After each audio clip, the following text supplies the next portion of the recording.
Hello everybody, welcome to another episode of Virgin Radio Classic Albums. Dead excited, we've got a rock legend in our midst. This episode we are focusing very much on Primal Scream's Give Out But Don't Give Up. And Bobby Gillespie is with me now. How the devil are you, sir? I'm good, thanks. How are you? Welcome, welcome. Right, so my first question to you, Bobby, is post-Screamadelica, going into the writing sessions and the recording sessions for this, there's a massive leap musically from the kind of psychedelica to the kind of bluesy kind of rock of this. How was it intentional? What was that journey like? Well, we toured Screamadelica quite extensively, and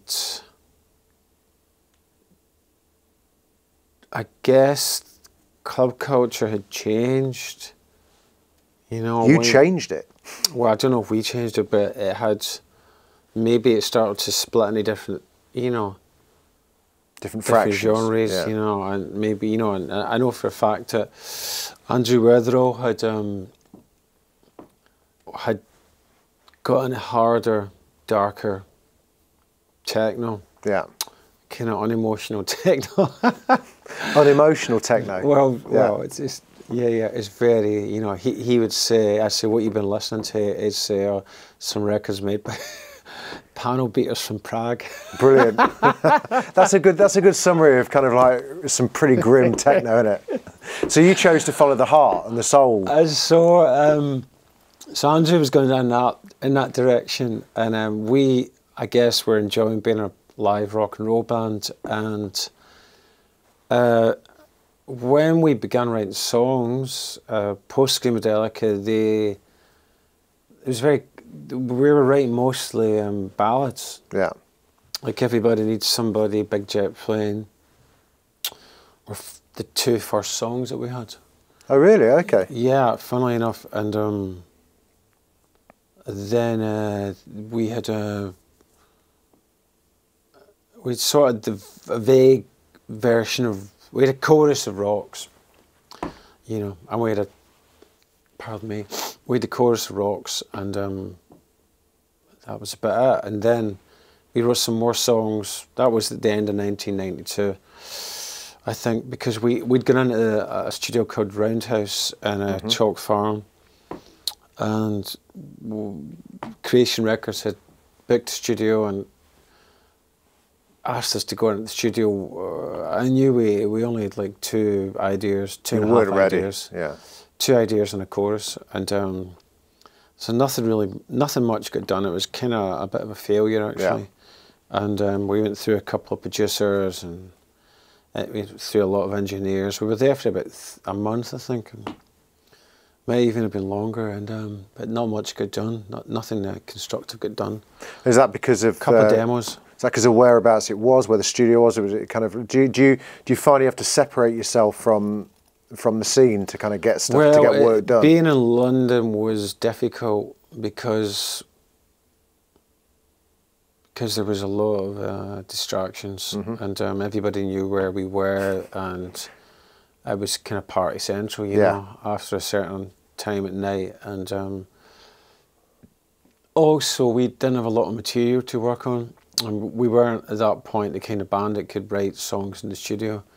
We had to write them before taking them into the studio, and yeah, it was a bit of a mess. But we regrouped the following year, and we began writing more songs, and it was very clear that the songs were kind of they were ballads. They were sad, gentle, dark ballads, mostly.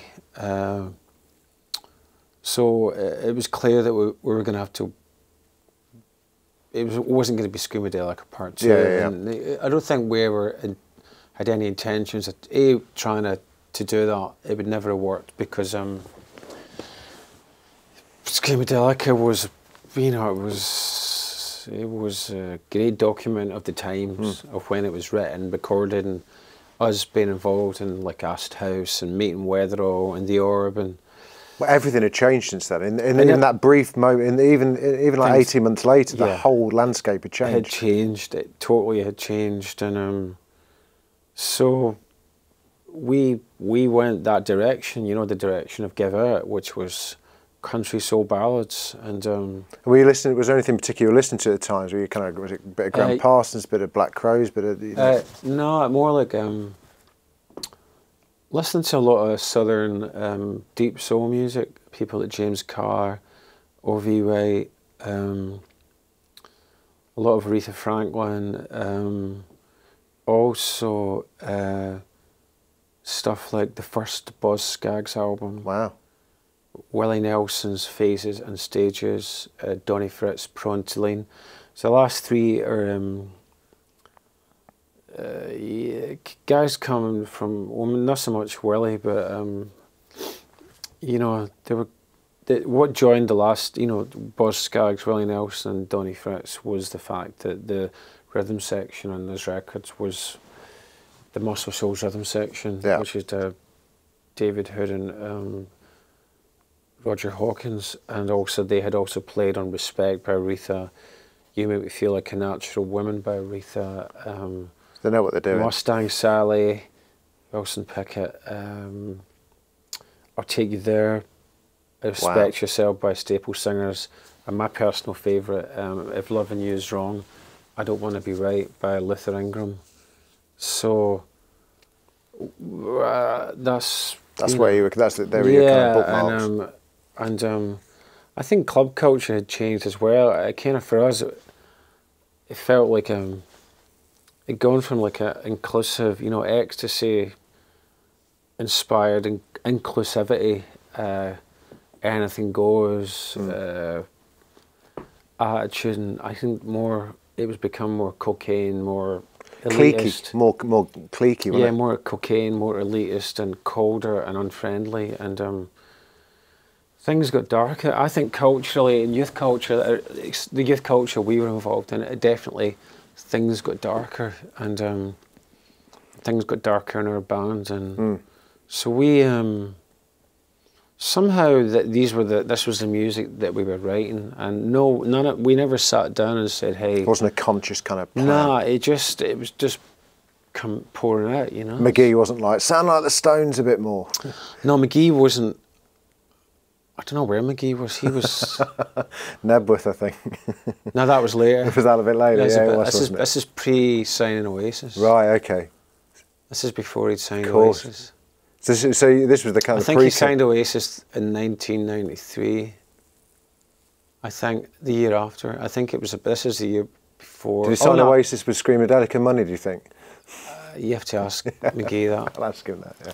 But I think Oasis liked the idea that Primal Scream were in Creation. Yeah. And I think it maybe. Well, the Creation family was as cool as it got at that time. You know, if anyone was into music or in a band or anything like that, you wanted to be on Creation. Yeah, I mean, there was a lot of good people there, like Teenage Fan Club, My Buddy Valentine, Raid. Yeah, it's good. It was cool. Yeah, it's good label. So you had these kind of demos, these songs, and it wasn't working out at Chalk Farm, and all of your kind of benchmarks, like the Muscle Shoals guys and gang. So you decamped over to Memphis and kind of basically got hold of them. No, was there something in between then? No, we can't. It was clear that we were going in a kind of country soul, rock and roll kind of direction, and I think there was an idea that, you know, for Screamadelica we'd worked with DJs like Andrew Weatherall and, you know, Alex Parsons from The Orb, and we'd also worked with Willie Miller, Jimmy Miller, who was famous for working with the Stones on a couple of tracks, Damaged and Moving On Up. And indeed, we tried to work with Jimmy again when we went to the Roundhouse, but that never worked out, which was a shame because he was a great guy and a fantastic producer. The Dixie Narco EP was a good little bridge between the two, wasn't it? Yeah, that's a good point. I would agree with that. And yeah, because we started to do those slow ballads like Stole My Soul and Carry Me Home. Still quite celebratory in terms of kind of the gospel feel and the kind of, and you know, it still sounded great in a club, but you could see that, you know, the guitars were taking over the drum machines a bit more. With Moving On Up, is that a fair assumption? No, Moving On Up was mixed by Jimmy Miller. Right. That was in the Dixie Arc EP, but that had been done in London. Right. Okay. You know, the other stuff was done in Memphis. So at which point did you decide to go over to Memphis then? Okay, there was an idea to work with Tom Dowd because the ballads we were writing we had the imagination that we just felt that they could be, you know, if they were beautifully produced and beautifully arranged and beautifully played, they could be epic. They could be, you know, like Dusty in Memphis, or which Tom Dowd engineered, and which is a favourite record of ours. Or we also loved Chip's Moments, productions of Elvis Presley at American studios, his late 60s, Suspicious Minds, Kentucky Rain, and The Ghetto. We loved that stuff, and so all these reference points had a ton of musicians on them, didn't they? You know, it's not like they weren't like a 5-piece band. They were like, it was like a full. Yeah. And when you look at the musician list on that eventually played on Give Out, it was as long as your arm. You had everyone, didn't you? Well. The truth is this, right? That on the band in Memphis was essentially 4 Primal Scream boys: Mark Duffy, Andrew Ennis, Robert Young, myself. We had Roger Hawkins, David Hood, drums and bass, and that was the unit. I was like a 6-piece band that recorded everything, and then overdubs were like by Wayne Jackson and Andrew Love from the Memphis Horns, who played with Otis Red and Wilson Pickett. And that must have been a great day. Sam and Dave and everybody. They were amazing. And then there was this on backing vocals with Susan Marshall. I forget the other lady's name, and Denise Johnson, who of course had sang on Screamadelica, Don't Fight to Feel It, that song. So, but the core band was the 6 of us. Yeah. You know. Talk to me about your lyrics, Bobby. With Cry Yourself Blind. Where are you coming from with that? Is it straightforward love? Is it straightforward heartbreak? Is it? Maybe aloneness. Yeah. Yeah, just I guess it's I guess it's a good question. I have to really think about this. Do they come easy to you, lyrics? Then they were harder, but in some ways also they went. I think I used to beat myself up about the lyrics, you know. Like I would always try and write a lyric that would go with the guitar line that Robert was playing, you know. And in this case, it was very kind of rhythmically. Yeah, and also the atmosphere and maybe the way he played it. If it was gentle, like Cry Myself Blind, I'd try and write a lyric that complemented his guitar playing. Or if it was Rocks or Jailbird, it would be a different kind of... Yeah, different feel. Different, more... Yeah, it's a different thing. But with this Cry Myself Blind, I think it was... I guess it's like an acknowledgement of being... aloneness, which is different from being alone. I'm guessing you weren't alone very much in those days. But that's the point, isn't it? You feel alone, but I guess you were surrounded by people all the time. Yeah, maybe just maybe. I mean, it's quite. The record's quite. The whole album's very lyrically, apart from Rocks, Jailbird, and Calling Me, they're kind of up, high energy part, kind of celebratory rock and roll. Yeah. Kind of sexual songs. There are 6 songs. There's 6 ballads on the record, and they're kind of down, depressed, lonely, you know, like dissociated almost. You know, maybe that's the word I was searching for, dissociation, you know. There's a kind of acknowledgement of a dissociation, which is, yeah, solitariness, I guess. You know, but tied in with the idea of a love song, you know. Yeah. But I think it's more than that. Yeah. I think it's more like just, you're just, the blues, it's like a blues, you know, it's an acknowledgement of a fundamental existential truth. You're on your own. Yeah. Now, the complete opposite, I guess, of a Cry Myself Blind is rocks. You know, which I mean, bands are fortunate enough. Some bands are fortunate enough to have one kind of like benchmark kind of hit in their career. Yeah. And you guys are fortunate enough to kind of have a brace of them. You know, kind of, so you got Loaded, you got Moving On Up, you know, and you hit the kind of trilogy all within like what, 3 years of each other. Yeah. When Rocks came out, there was not an indie night, not a freshers night, not a student union, not a gig, nothing where that wasn't played 2 or 3 times a week. What was it like in the studio when you kind of nailed that version of it? Because you did another version in Memphis, which is whilst all the lyrics are there and the kind of attitudes there, doesn't have the same kind of balls, fall to the floor kind of thump. This, the version on Give It But Don't Give Up was mixed by George Dacoulias. Right, okay. Who was working with the Black Crowes. Yeah. And he was a guy that, Alan McGee, he wanted George Dacoulias to produce the album initially. Right. And we were like, well,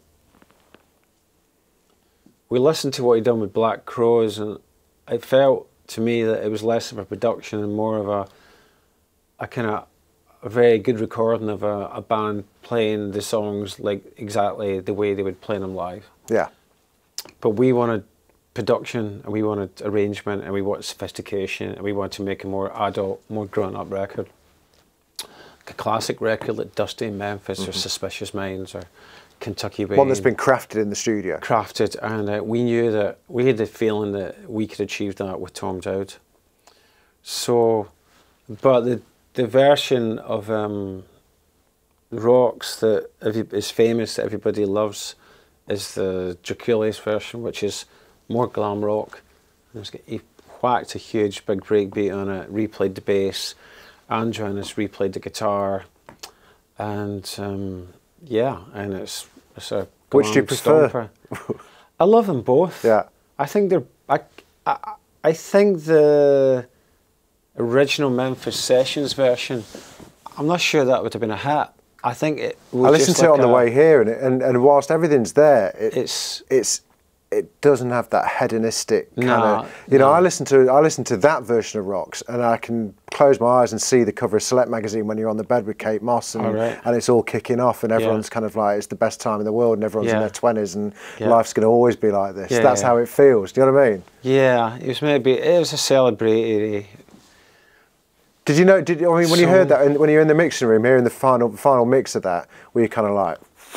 When Andrew Innes was, I wasn't there because Andrew Innes went to America when George was mixing that and Jailbird, and he was replaying the guitar and stuff. So I was here. I wasn't there, but they played me on the phone, and I was just like, oh my God, it's amazing. Yeah. You know, and same as Alan McGee. Alan McGee will tell you the story that he said that I would keep saying to him, oh, we get this song called Rocks, it's a hit song, it's a hit song. And Alan said he would humour me. He'd think, yeah. Thinking, he's crazy. And then when he heard George Dacoulias' version with the breakbeat, he went, that's a hit. You know? And I think... So you said that George Dacoulias kind of did he took Rocks, kind of pulled that back together again. He did the same with Jailbird as well, which is the opener of the album. Yeah. So huge big breakbeat, replayed the bass, Innes replayed guitar. I love the little false start at the beginning of the whole album, which is great. It's good. Yeah, right away it's a hook, that's a hook, yeah, it's clever. And then it's a slightly different arrangement, I think, and yeah, and maybe Ben went 10 from Heartbreakers, Tom Petty's Heartbreakers. He might have played some organ on it as well, wow. I think. I mean, you guys must have been in your element, kind of surrounded. Like, there's not often a band can kind of like pick their kind of like influences. Like, right, we want to sound like Dusty does Memphis. We want to sound like this. We want to sound like that. And then just go, right, okay, well, I've got all these people in the studio now. Brilliant. Well, we weren't trying to sound like that. Those records, they were an example of the level of sophistication and arrangement and the musician standard of musicianship that we wanted to achieve. Yeah. We didn't want to make an indie record. We knew we couldn't do Screamadelica 2 because the world had changed, we'd changed, and weather had changed, and so we had these songs, and we were trying to honour them and record them in a way that would elevate them and make them sound beautiful. And so it was more that than copying. No, sure, yeah, but I meant in terms of getting that mood. It's kind of like, you know, I mean, everyone. I remember at the time, everyone thinking that you guys just sounded like the Stones, but then you were just using the same influences that they were looking back to. Do you know what I mean? Yeah, I mean, I think. But that came from a kind of indie kid's narrow field of vision. I think that's it. I mean, I was like, obviously we loved the Rolling Stones, we still do, but you know, it's like, yeah, we were using a lot of the same influences, you know, and also it would come out a bit different, you know. I don't think Jailbird sounds like the Rolling Stones, no, for instance, you know, and even Rocks to me sounds like it's like Slade, Alice Cooper. It's more glam than Stones. Bit of T-Rex in there and all sorts. T-Rex, all that. When we're like glam rock kids, so that's, you know, so it's more that than, you know, because if you try and sound like the Rolling Stones, you're going to come a cropper. Yeah. You know, millions of bands it just sounds wrong. So you just, you know, so I mean, of course the Stones are an influence, but it must have been the irony being, of course, that you guys made this album to sound not like what else was happening in indie, but by doing that, everyone else in indie then started doing this. So, you know, bands like the Black Keys, you know, all those kind of everyone started to veer towards what you guys. 20 years later. I know. Well, at the time we got slagged off, people couldn't understand it because it was the beginnings of Britpop, Suede, Pulp. Blur, and then Oasis, you know, and there was in the British music press at least, you know, they were celebrating Englishness, you know, and you guys were there, your Confederate flag kind of, and cowboy hats. We were down there in the south, yeah. Was that? I mean, also the difference between us and those bands was we enjoyed and were influenced by black music and the blues, and. You know, and I think a lot of those bands, English bands, their influences were pretty much British music, white music. You know, it was white music because there was no funk, blues, or soul, and a rhythm to the Britpop stuff. You know, we were definitely coming. Did you feel quite separate to what else was going on? Yeah, totally, and yeah, I mean, yeah. Totally. So what stage was the band at when the album came out? Did the album come out before you went on tour with Depeche Mode, or was it this? Did you tour this album with Depeche Mode? No, this album was released when we did the tour with Depeche Mode. Because I mean, this was and they made us go. They made us go on this tour. It's no understatement to say you guys kind of lived what you lived it as you saw it. Well, the Depeche Mode tour, the legend and the myth is that it was really debauched. Was it not? No. It was. We were very well treated by Depeche Mode. Dave and Martin were lovely guys. Because they would have been what, Songs of Faith and Devotion kind of era? Was that? Maybe it was the one, or Violator. I'm not sure. Violator was about 1990, so it would have been when Dave kind of Dave grew the beard. But for me at least, it was a grueling tour because the gigs were every 3 days. Yeah. A lot of downtime. We would be on stage at 7 at night. We'd be off stage at 7:35, I think. The bus then would not leave the venue until maybe 4 the next morning. Oh my God. Because the bus drive, sometimes it would have a 900-mile drive. So the driver had these hours that we had to sleep and stuff. Okay. And also all of the gigs, none of the gigs were like in the city. You like say Denver or LA or Chicago, they were 30, 40 miles outside the satelliting city. outside the city, aren't they? Yeah. And they were these things called sheds. So they were like, you could travel overnight on the bus and wake up and get it and go look for catering to get something to eat, and you were literally felt like the bus hadn't moved. You were in the same fucking building. And you know, it was like horrific. I mean, it's no wonder people do go a bit stir crazy. They go crazy, and we just so we never. Whereas when we toured the US with Screamadelica, we would play in clubs or theaters in, like, you know, Denver, Chicago, New York, LA, you know, Washington, and you know, you meet kids after the show. They take you to another club, or you go record shopping or go looking for secondhand clothes stores during the day on the main street. And it's kind of before early 90s. It's before the shopping malls took precedence. Yeah. So there still was, you know, like a kind of streets where cool shops were and stuff, and you could pick up cool jackets and, you know, Percy Sledge or Nancy Sinatra singles for 50 cents, and it was amazing. Yeah. So for guys like us, it was great. But this Depeche Mode tour, we were stuck in the middle of nowhere, and you know, from half 7 at night till fucking, because what's the guy going to do? Yeah, you're just sitting there having a drink, and it was, even that was like, it was just garbage. Yeah. So, but I mean, the myth though didn't do you guys any harm though, did it? In terms of back home, people were kind of like in awe of this kind of Teflon kind of like ironclad band. But I think if we toured with Depeche 3 years earlier, it would have been different. I think they were pretty decadent. Yeah. You know, so we might have had more fun. We might have been included. In fact, Violator and Screamadelica would have been an amazing tour. Yeah. That would have been a great tour. Apparently Daniel, you know, Lanois, was it? No, head of mute, Daniel Miller. Yeah. When Depeche Mode told him that they wanted Primal Scream to tour with him, he was like, "Oh no, this is it." I said, my big band are going to be murdered. But nah, it was. But you know, the Depeche guys treated us with real respect, and they were fans of Primal Scream. They were great. You know, we really admired them and their music and their professionalism, and they put on a great show.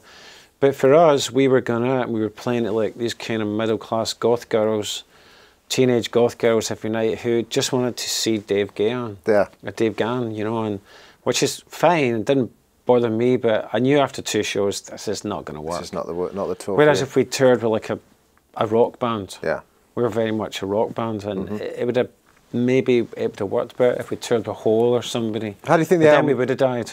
How was the album received at the time for you in your eyes? How did it go down? I can't really remember. It's so long ago. I mean, I know that Screamadelica was such a big record that people, no matter what we released, it was impossible to follow. It was, yeah. I mean, so it was. Well, Screamadelica was almost less about the music. You changed people's kind of lifestyles. I don't know about that. Well, no, mate, trust me, you changed people's lifestyles. Good, you know, I'm speaking on behalf of Derby.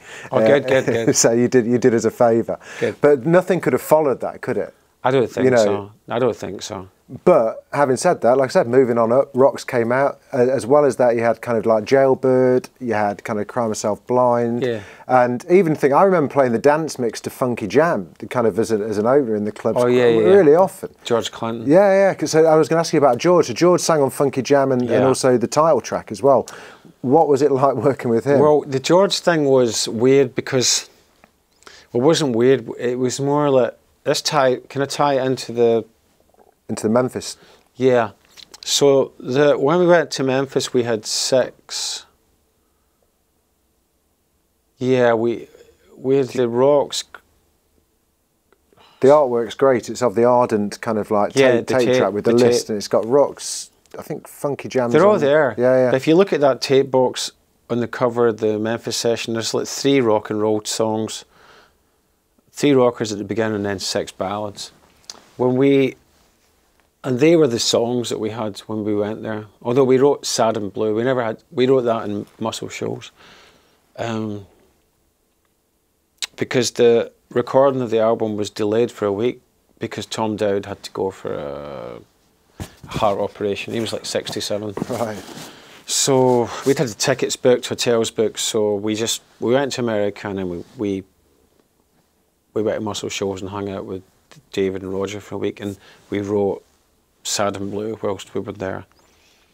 So, but we had 2 other tracks. We had a track called Funky Jam, which was just basically, we didn't even have a title, it was just like a B-side, like the Meters. Yeah. And you can hear it on the original Memphis sessions on disc 2, the original versions there. Right, okay. Pre-George Clinton. And then there was like a funk riff, and I had a chant that said "Give It But Don't Give Up," which is the album title's name. But I didn't have a song. There was no lyrics. So George Clinton, when we came back from Memphis, someone at Creation, I think it was Chris Abbott, I think, he suggests, why don't you get George Clinton to do a remix? We went, all right, and he came back and it was Funky Jam, and he'd sang on that, and he'd sang on Give. He'd basically written a verse for Give It. Oh, wow. And we were like, whoa, flattered. So they ended up on the album. Yeah. I don't think had we hadn't had George Clinton remix them, they wouldn't have went out on an album, I don't think, you know. Right, okay. And I think putting them on the album changed the whole atmosphere of the record, because if you listen to the original Memphis record sessions, it's very much of a piece of a whole. It sounds like, you know, there's 6 ballads, 3 rockers, and it's not really a party record. Yeah. Whereas when George came on board, we front-loaded it as well, didn't you, as well? So it's front-loaded with the party tunes. So it's crazy. So it just changed the mood of the record, and everybody was so flattered and loved the versions and then we put them on the record. So then the record became more of a hybrid and more schizophrenic. Do you understand what I mean? Yeah. Talk to me a bit about the fundamental differences between what you guys recorded in Memphis and coming back and kind of having to, and deciding to reimagine it to the version that we know. What was the big reason for that? Why were you not happy originally with the Memphis stuff? Do you know? I can't really remember. That's the best answer. I knew you were going to. I know, but it's not for the reasons that you think. I know. Right? How dare you? I know. Don't judge me. It's not. It's because we kind of finished recording, and then I think we were recording, writing, and recording. We were recording for a month, and then Tom Dowd was going to take a week to mix. So Andrew and myself went to New Orleans. Robert Young and Martin Duffy went back to, they were living in Brighton at that point.